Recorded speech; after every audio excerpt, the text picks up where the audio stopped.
The Forgotten Ones, the silent catastrophe. The war room fell into an uneasy silence as the holographic display flickered with another casualty report. High Commander Vexan of the Thalorian Empire watched as entire star systems blinked from blue to red on the tactical map. The Skrell Collective had been sweeping through the outer territories for 18 months, and nothing the Confederation forces, TRIED, could slow their advance. Vexan was a seasoned warrior who had served the Confederation for over 60 cycles. His crimson scales, which once gleamed with pride, now seemed dull under the harsh lights of the command center. Around the circular table sat representatives from 7 different species, each wearing expressions of barely concealed despair. The Kirith ambassador nervously adjusted her crystalline breathing apparatus. The Dorvian general's multiple eyes blinked in rapid succession, a sign of extreme stress in his species. Even the normally composed Althean diplomat seemed shaken. "We have lost another colony world," announced Intelligence Director Morpheus, his translucent form shimmering as he spoke. "Epsilon Tertius fell 3 hours ago. The evacuation ships barely escaped. Preliminary reports indicate the Skrell used a new weapon, something that disrupts our shield frequencies before we can adapt."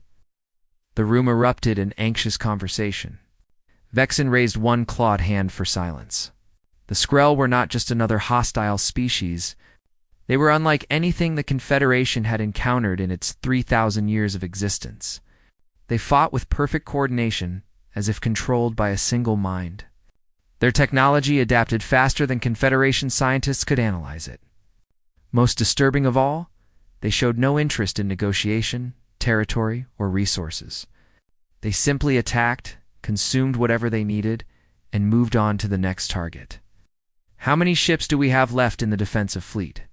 Vexan asked, though he already knew the answer would not be encouraging. General Cross. The Dorvian military strategist manipulated the holographic controls with his 4 arms. 847 capital ships across all sectors. The Skrell outnumber us 3-1, possibly more. Their construction capabilities exceed our entire industrial output by a significant margin. Ambassador Lissa of the Kirith Sovereignty spoke up, her voice carrying the melodic quality of her people. "We need allies. Are there no other species in the known galaxy who might join our cause?" "We have already contacted every known civilization," Morpheus replied. "Most are too primitive to offer meaningful assistance. Others are too distant to arrive before the Skrell reach our core worlds. A few have chosen isolation, preferring to hope the Skrell will bypass them." Vexan studied the star map with growing frustration. His military training told him that conventional warfare would not win this conflict.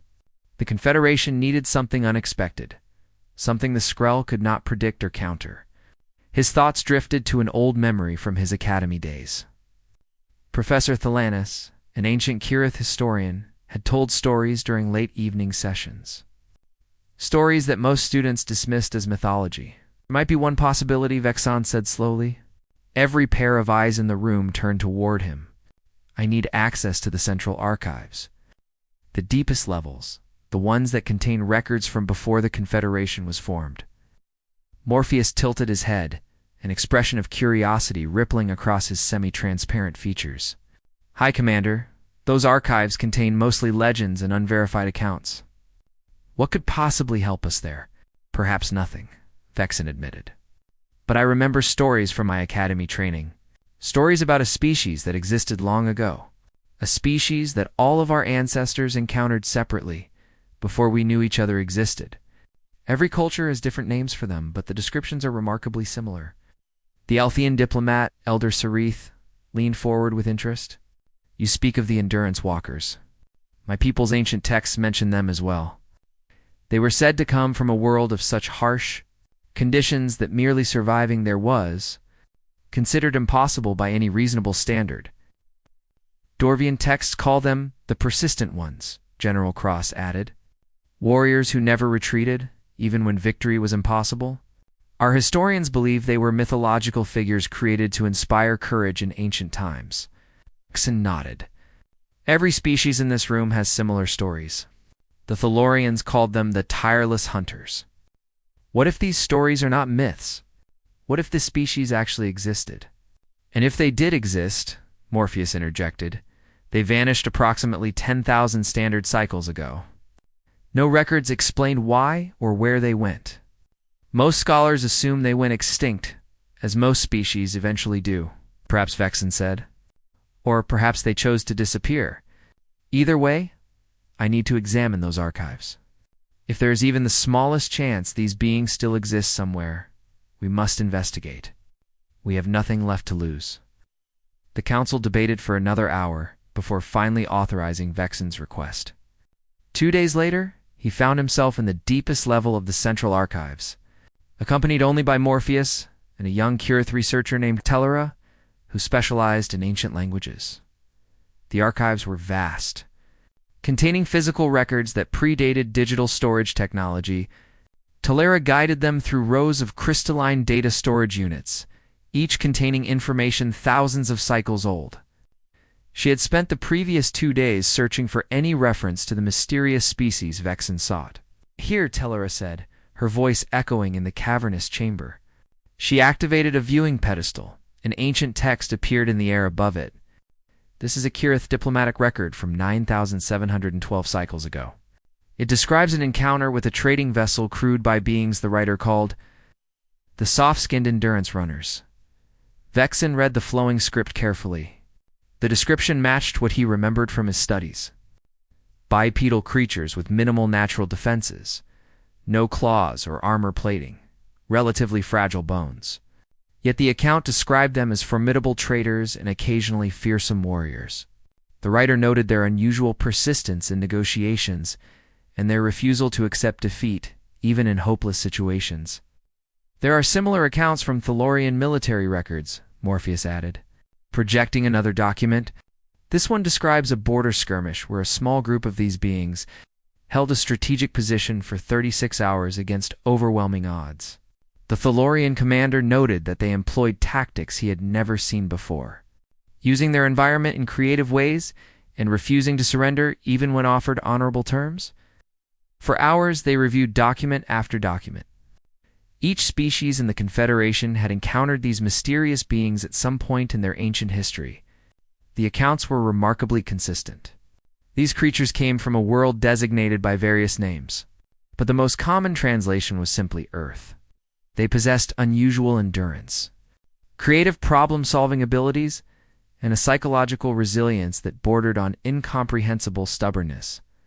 Then, approximately 10,000 cycles ago, the records simply stopped. No explanation, no final encounter, nothing. It was as if the species had collectively decided to vanish from galactic affairs overnight. There is one more thing, Tellera said hesitantly. She pulled up a final document, this one heavily encrypted and marked with warning symbols. This is a Confederation intelligence report from just after our founding. A survey team reported detecting a massive energy barrier around a star system in a remote sector. The barrier was so advanced that our sensors could not penetrate it. When the team attempted to breach it, they received a warning transmission in ancient galactic common. She played the recording. The voice was strange, with unusual vocal patterns, but the message was clear.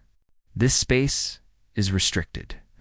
Unauthorized entry will be met with defensive action. We seek no contact. We ask only to be left alone. Did anyone attempt contact after that? Vexen asked. Morpheus shook his head. The Confederation Council decided to respect their wishes. The system was marked as restricted space and removed from standard navigation charts. Over time, most people forgot it existed at all. The file was classified and buried in these archives. Vexen felt something stirring in his chest, something he had not felt in months. Hope. We need to find that system. We need to try contacting them again, High Commander, Morpheus said carefully. Even if this species still exists, they clearly want isolation.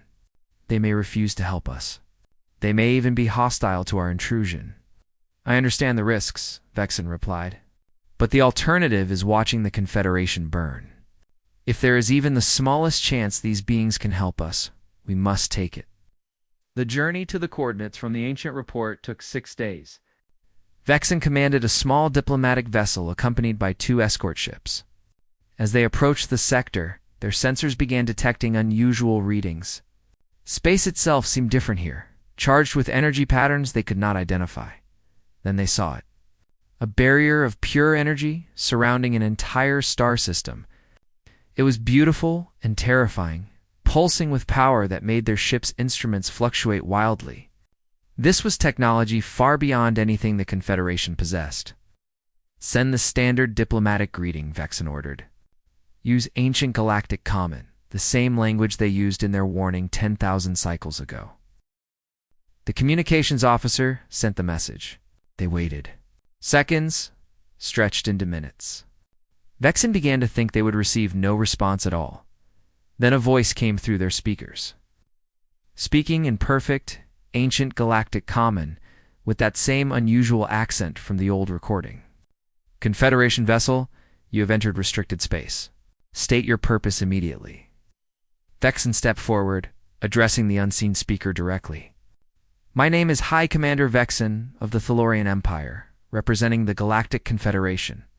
We are facing an existential threat. An enemy called the Skrell Collective is destroying our civilization. We come seeking help, seeking any assistance you might offer. Ancient records suggest your people once traveled among the stars. We hope you might remember what it means to face impossible odds. Silence followed.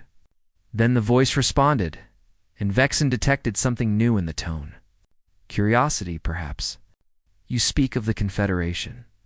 We remember when your species were just beginning to explore beyond your homeworlds. That was a long time ago. Why should we care what happens to you now? Because, Vexen said carefully, choosing his words with precision, the Skrell will not stop with us. They consume everything in their path. Eventually, they will reach this system. You can help us stop them now, or you can face them alone later, after they have grown stronger from defeating us. Another long pause. Then the voice said, Hold your position. A representative will meet with you. But be warned, we do not trust easily, and we do not make promises we cannot keep. You will have one chance to convince us.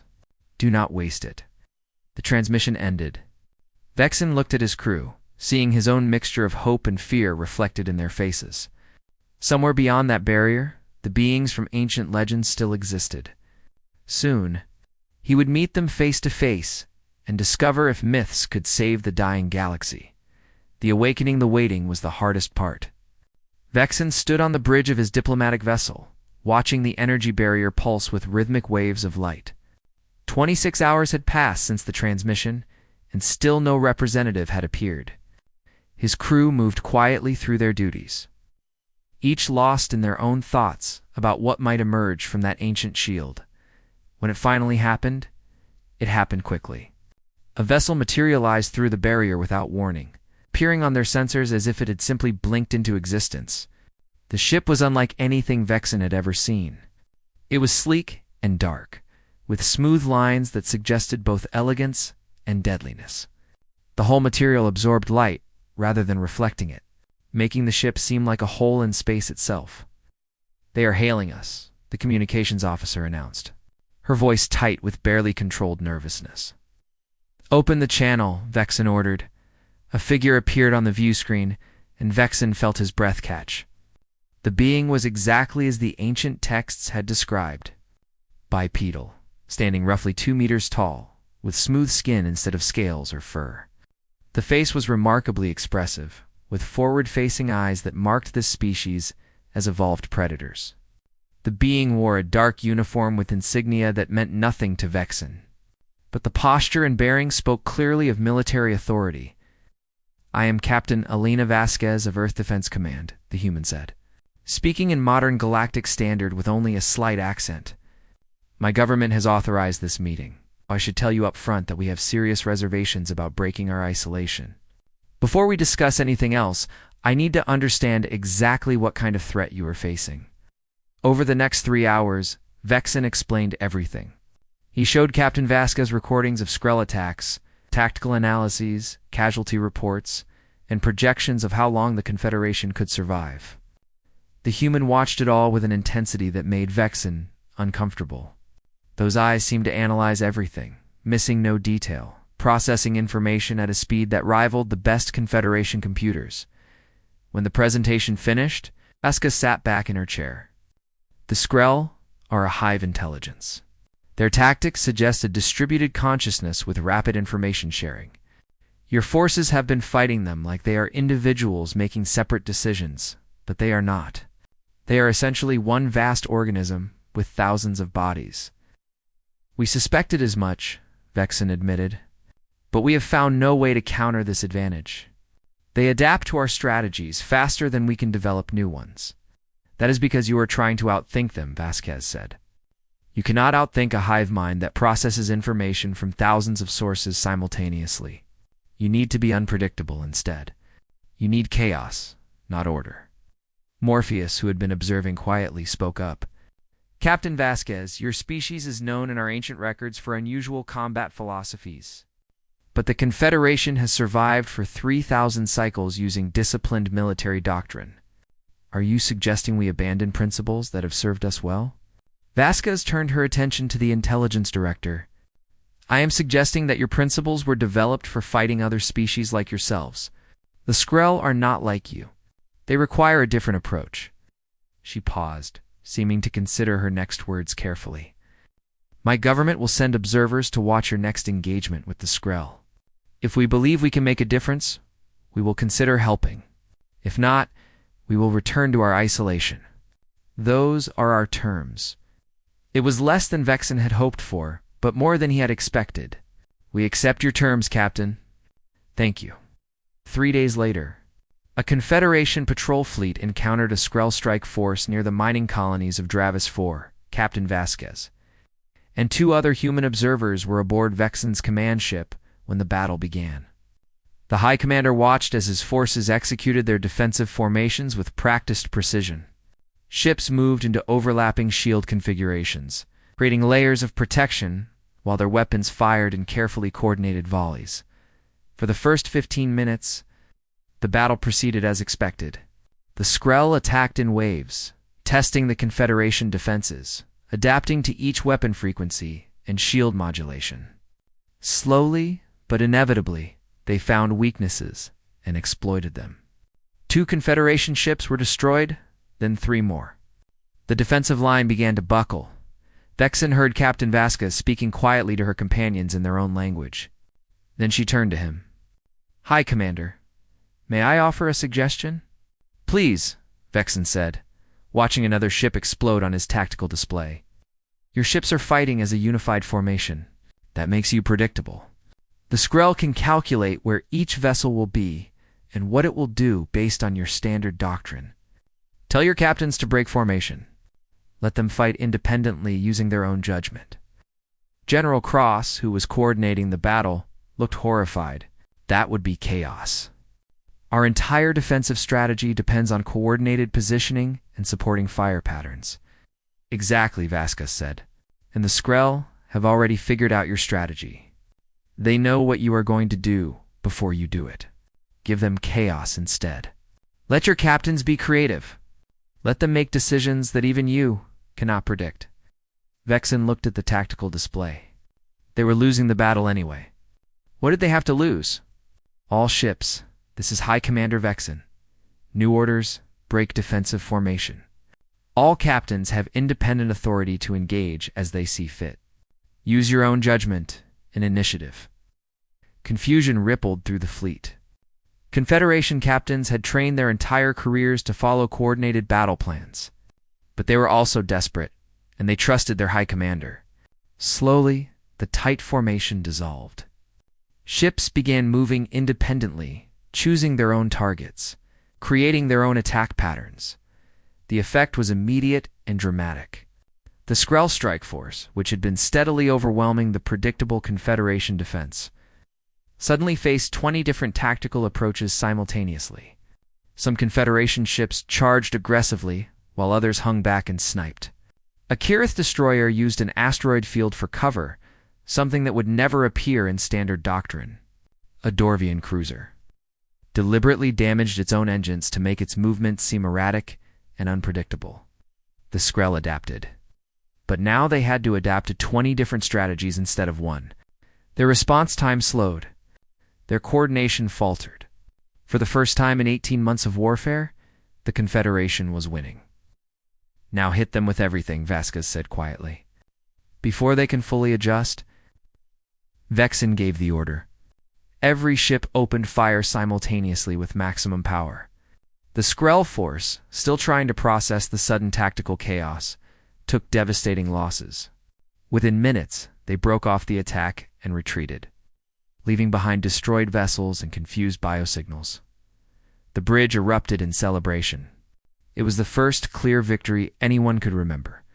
But Captain Vasquez was not smiling. "That was one small engagement, High Commander. The Skrell will learn from this. Next time, they will be ready for independent tactics. You cannot keep winning the same way twice against a hive intelligence." "Then what do we do?" Vexen asked. "You keep changing," Vasquez replied. "Every battle needs to be different from the last. Every engagement needs to surprise them. That is how humanity survived on Earth. Our world tried to kill us in 1,000 different ways. So we learned to be adaptable above all else." Over the following weeks, human observers embedded themselves with Confederation forces across multiple sectors. They did not fight directly, but they taught. They showed Confederation officers how to think differently, how to abandon rigid doctrine in favor of flexible response. They introduced concepts that seemed alien to the organized military minds of the Confederation: improvisation, creative problem-solving, accepting calculated risks. Lieutenant Kessa, a young Kirith tactical officer, trained under a human advisor named Marcus Chen. At first, she found his methods frustrating and contradictory. He would present her with scenarios that had no good solution and then criticize her for giving up. He encouraged her to break rules and ignore established protocols. It went against everything she had learned at the military academy. "You are thinking like someone who expects to win," Marcus told her during one particularly difficult simulation. "Sometimes you cannot win. Sometimes you can only choose how you lose. And sometimes, if you are clever and a bit crazy, you can turn a loss into something that looks enough like a win to matter." Kessa ran the simulation again. This time, when her virtual fleet was clearly losing, she did something that would have earned her a failing grade in any academy class. She deliberately rammed her damaged flagship into the largest enemy vessel, sacrificing her command ship to take out a high-value target. The simulation ended with her fleet destroyed, but the enemy force crippled. "Better," Marcus said with a slight smile. "You're starting to think like a human." Meanwhile, Captain Vasquez met with the Confederation Council to present Earth's official decision. The council chamber was filled with representatives from all member species, each hoping to hear that humanity would join their war. Vexen stood beside his new human allies, feeling more optimistic than he had in months. "Earth has made its decision," Vasquez announced. "We will provide military assistance to the Confederation, but with specific conditions. We will not simply fight your war for you. We will fight alongside you as equals. Our officers will integrate with your command structure. Our ships will operate in mixed fleets with your vessels. We will share technology and tactics, but we expect the same in return. Most importantly, we require that every species commit to this partnership fully. No holding back resources. No political maneuvering. We fight together or not at all." The council debated for hours, but in the end, the vote was unanimous. Humanity would join the Galactic Confederation, ending 10,000 cycles of isolation. The first combined human Confederation fleet deployed 2 weeks later. Admiral Sarah Okonkwo commanded the human contingent. 35 warships that looked small compared to Confederation capital vessels but radiated an aura of lethal efficiency. Vexen, promoted to Supreme Commander of Combined Forces, led the Confederation ships. Their target was a Skrell staging area in the Fernax sector, where intelligence indicated the enemy was gathering forces for a major offensive. It was a bold move, striking at the enemy rather than waiting to be attacked. It was a very human move. The battle that followed would be studied in military academies for generations. Human ships moved with frightening speed and agility, their crews somehow remaining conscious and functional through maneuvers that should have rendered them unconscious from gravitational forces. They used weapons that seemed primitive by Confederation standards. Simple kinetic projectiles, accelerated to extreme velocities. But these crude weapons proved devastatingly effective against Skrell. Bioships that had adapted to energy weapons. More importantly, the humans fought with a ferocity and creativity that inspired their Confederation allies. When a human destroyer was badly damaged, its captain did not retreat. Instead, he aimed his dying ship at the largest Skrell vessel and accelerated to ramming speed, turning his crippled warship into a devastating kinetic weapon. Lieutenant Kessa, commanding a Kirith cruiser in the mixed fleet, saw the human ship's sacrifice and understood something profound. The humans were not fearless. They felt fear just like any other species. But they fought anyway. They pushed through the fear and did what needed to be done, no matter the cost. Inspired by the human example, Kessa made a decision that would have been unthinkable weeks earlier.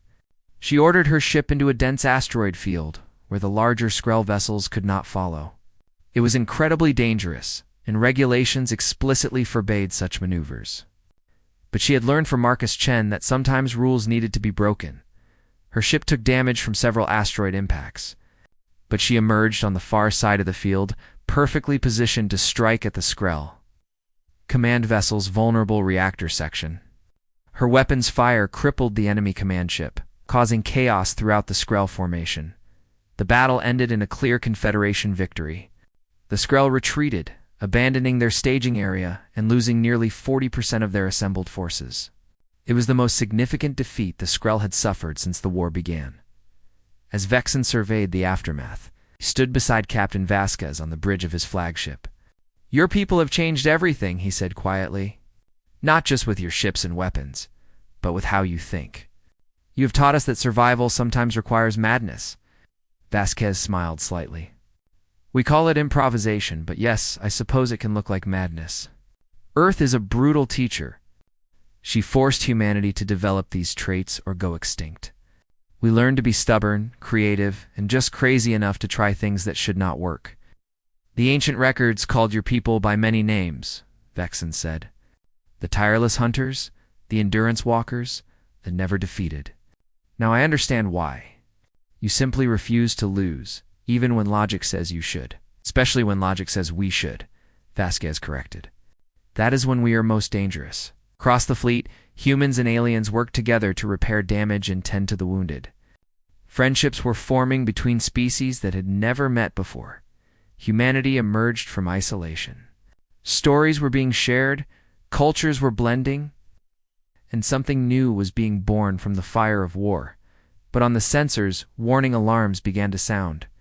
The Skrell were regrouping, and this time they were bringing everything they had. The real test was still to come, and everyone knew it. The victories so far had been important, but the war was far from over. The Skrell had learned from their defeats, just as everyone feared they would. Now they would return with new tactics, new weapons. In overwhelming numbers, the humans had awakened. But the galaxy was about to discover if legends were enough to stop a nightmare. The final stand. The tactical display showed a nightmare made real. Supreme Commander Vexen stared at the holographic projection, his scaled hands gripping the edge of the command console. The Skrell were coming with everything they had. Not a raiding force or a strike fleet. But their entire collective might focused on one objective: the complete annihilation of the Confederation. "Estimated enemy count?" Vexen asked, though he dreaded the answer. General Cross manipulated the display with his forearms, highlighting clusters of hostile contacts. Over 4,000 bioships across multiple attack vectors. They are approaching from 6 different directions simultaneously, converging on the core systems. Analysis suggests they intend to overwhelm our defenses through sheer numbers while preventing us from concentrating our forces. Admiral Sarah Okonkwo stood beside Vexen, her dark eyes analyzing the tactical situation with the calm focus he had come to respect over the past months of fighting together. They learned from their defeats. This time, they are not trying to outthink us. They are simply going to drown us in targets until we run out of ammunition or ships to fight with. How long until they reach the primary defensive perimeter? Ambassador Lissa asked, her crystalline breathing apparatus fogging with anxiety. 16 hours, Morpheus replied, his translucent form flickering with agitation. Our combined fleet has approximately 1,200 ships scattered across the defensive zones. Even with the advantages we have gained from human tactics and technology, we are outnumbered more than 3 to 1. Vexen looked around the command center at the faces of his fellow leaders. They had won victories over the past months, beaten back smaller Skrull forces, and reclaimed several occupied systems. The partnership with humanity had given them hope and new capabilities. But now, facing this massive assault, doubt crept back into their thoughts. Could strategy and courage overcome such overwhelming odds? Captain Elena Vasquez entered the command center, moving with the efficient grace that characterized human military personnel. She had been coordinating with Earth's Defense Command, and Vexen could see from her expression that she brought important news. Earth is sending everything we have, Vasquez announced. Every combat-capable vessel in our fleet is en route. Admiral Okonkwo will have command of 200 additional human warships within 12 hours. It is everything we can spare while still maintaining minimal home defense. That still leaves us badly outnumbered, General Cross pointed out. True, Vasquez agreed. But numbers are not everything. The Skrull are concentrating their forces for one massive push. That makes them predictable. We know where they are going and approximately when they will arrive. That gives us the opportunity to choose our battlefield. Vexen leaned forward with interest. What are you proposing? Over the next hour, Vasquez outlined a plan that was audacious, dangerous, and completely contrary to standard Confederation military doctrine. Instead of spreading their forces across multiple defensive positions, she suggested concentrating almost everything at the Syrian Nexus, a cluster of systems that served as the gateway to the core Confederation worlds. The Skrull would have to pass through the Nexus to reach their targets. By fortifying that single location with overwhelming firepower and prepared defensive positions, they could turn the Skrull's numerical advantage into a liability.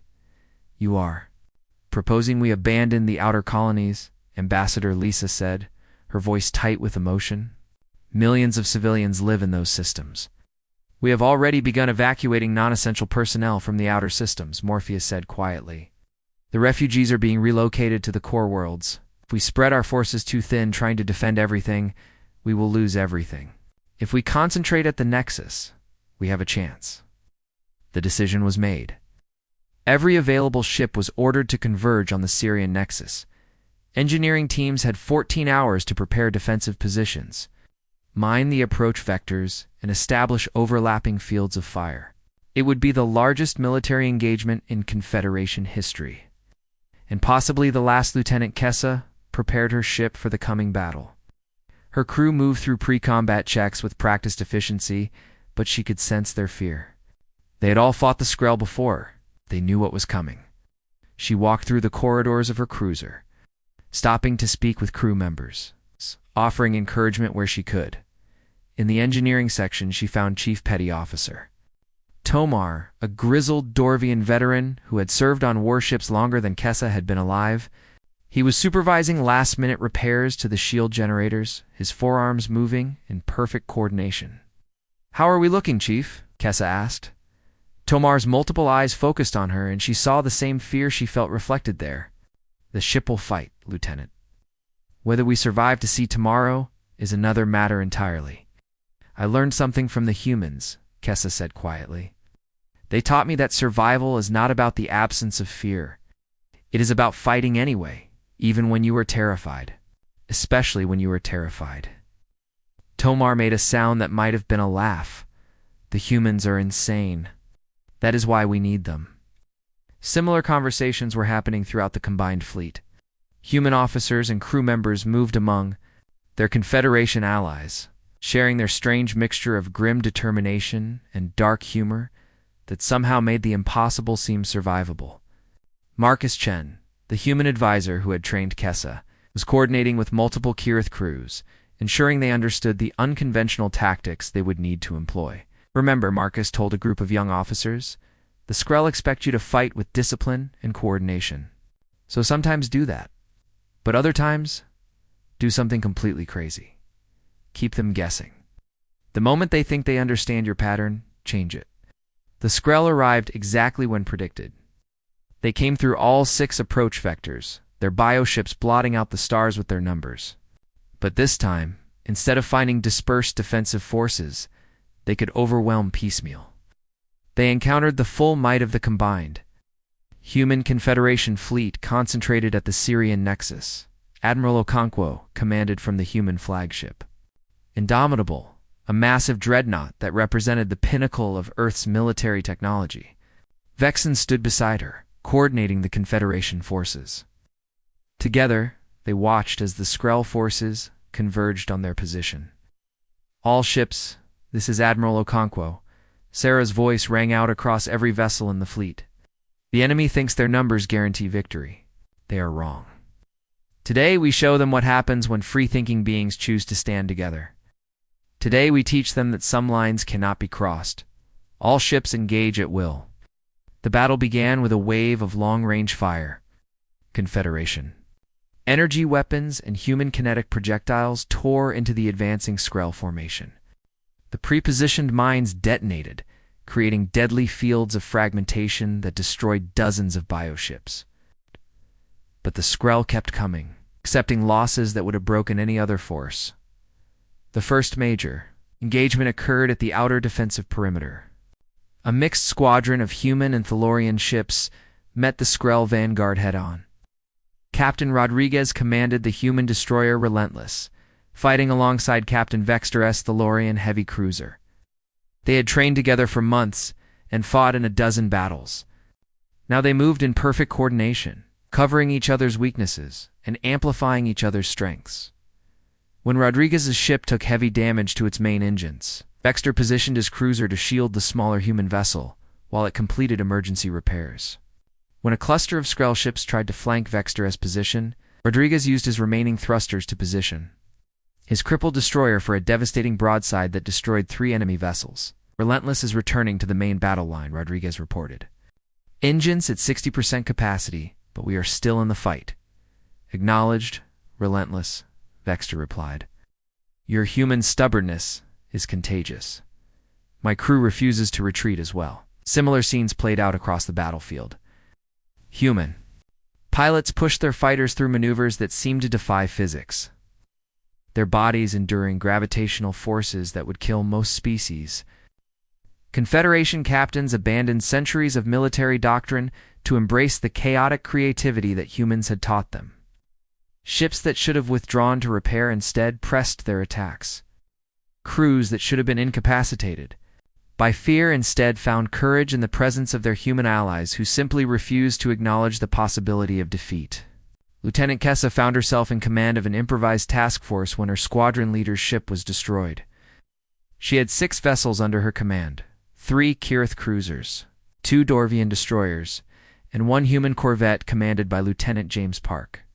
They were tasked with defending one of the critical defensive stations that anchored the Nexus perimeter.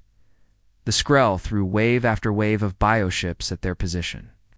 Kessa coordinated her task force with the tactical skills she had learned from the Confederation Academy, but when standard tactics failed, she fell back on the unconventional lessons Marcus Chen had taught her. All ships, new orders, Kessa transmitted. Forget the formation patterns. Park, take your corvette and do something insane. Out, draw their attention. The rest of us will capitalize on whatever chaos you create.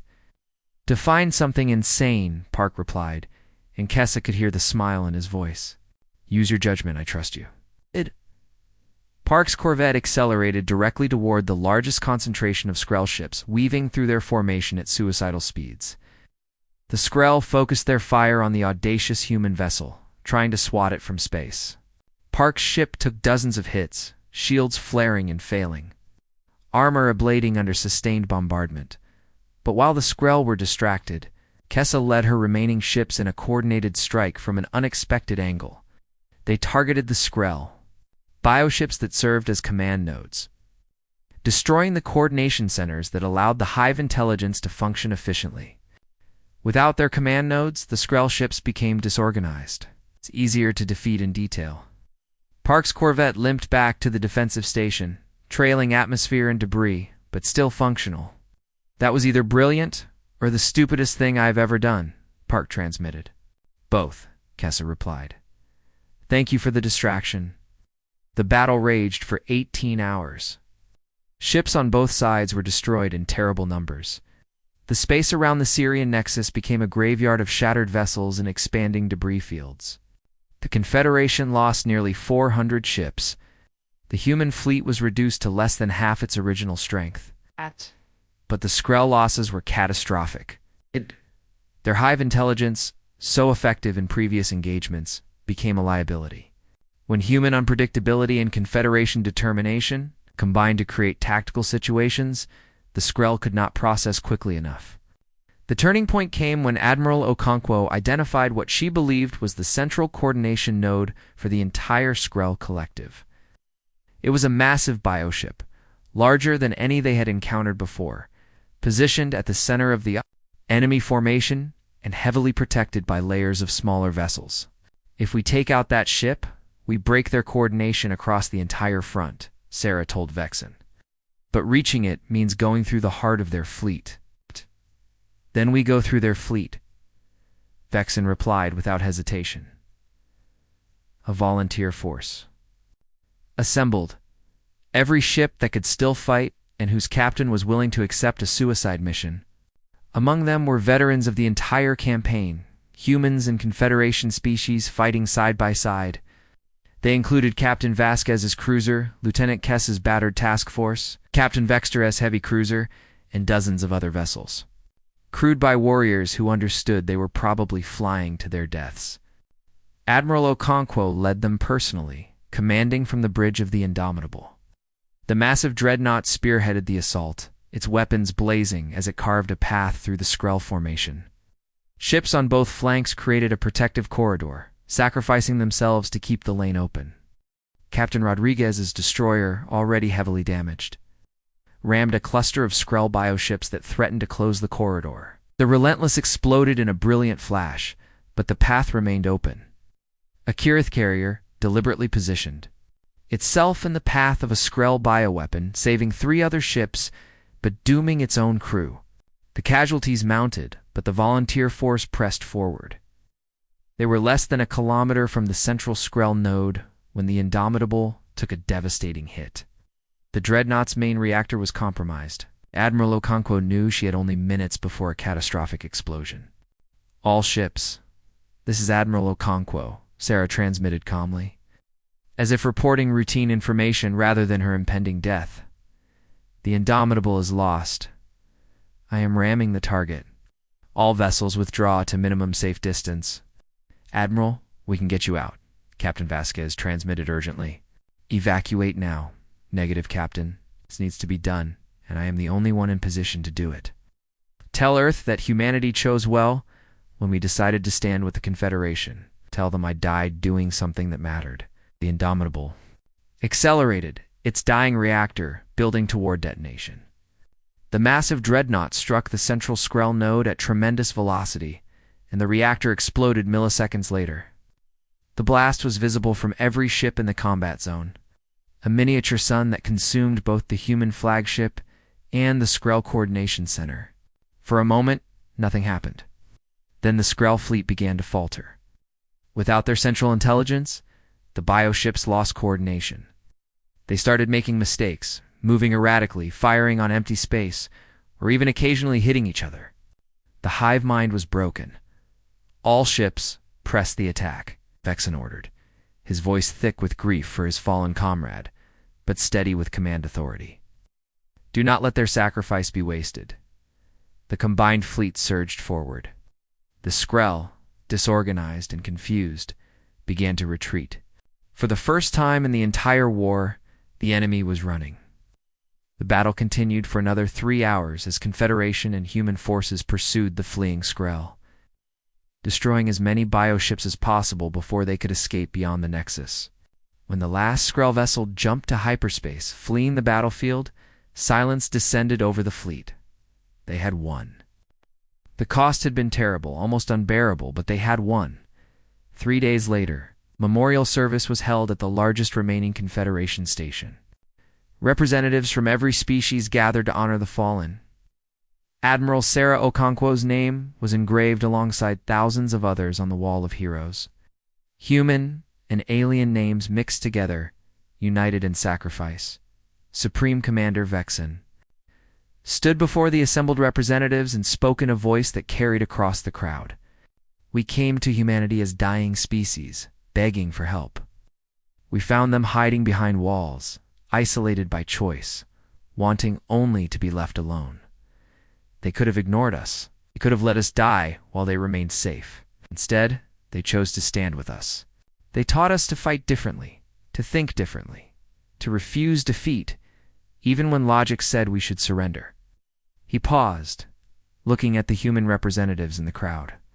Admiral Okonkwo and thousands of other humans gave their lives. For people they barely knew, for civilizations that were only myths to them until recently.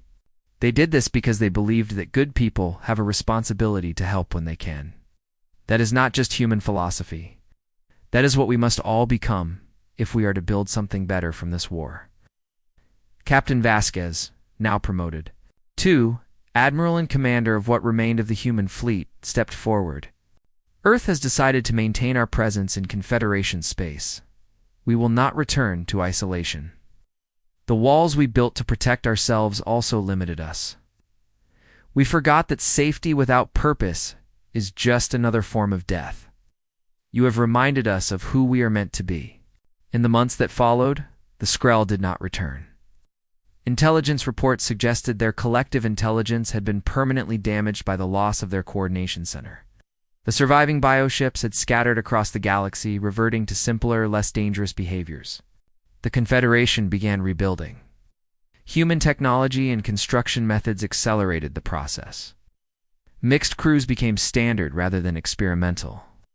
Human families began settling on Confederation worlds, and Confederation citizens visited, Earth marveling at the deadly beautiful world that had forged such remarkable beings. Lieutenant Kessa, promoted to commander and given her own cruiser, trained the next generation of Confederation officers. Among them were humans learning Confederation traditions and Confederation species learning human techniques. The barriers between cultures were falling away, replaced by something new. Marcus Chen visited her ship during a training exercise. He watched her drill her mixed crew in the unconventional tactics he had once taught her. You have become a good teacher, Marcus observed. I learned from the best, Kessa replied. You taught me that survival sometimes requires madness, that rules are meant to be broken when the situation demands it, and that courage is not the absence of fear, but the decision to act despite it. Those are very human ideas, Marcus said with a smile. Perhaps Kessa agreed. Or perhaps they are universal truths that humanity learned first because Earth was so harsh. Now they belong to all of us. Supreme Commander Vexen stood on the observation deck of the rebuilt Central Station, looking out at the stars. Captain Vasquez joined him, two old warriors who had seen too much death, but had also witnessed the birth of something new.